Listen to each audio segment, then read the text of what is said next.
The Whispering Shadows of Barcelona. As I wandered through the ancient streets of Barcelona, the city's rich history surrounded me like a comforting shroud. However, on that fateful night, I would come to learn that history could also be a chilling presence. It was well past midnight, and the moon hung in the sky like a pale silver coin. I strolled down the narrow cobblestone alleyways, guided only by the faint glow of the street lamps. The air was cool and crisp, and the distant hum of the city felt strangely muted.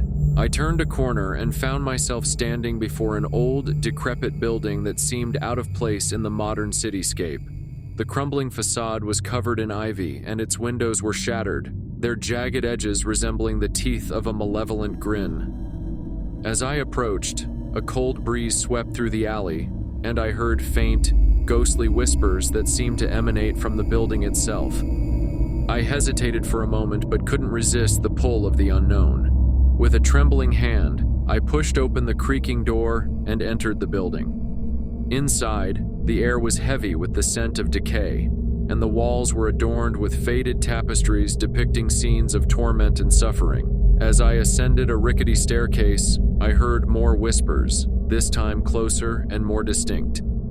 It was as if the very walls were trying to communicate with me, their voices filled with anguish and despair.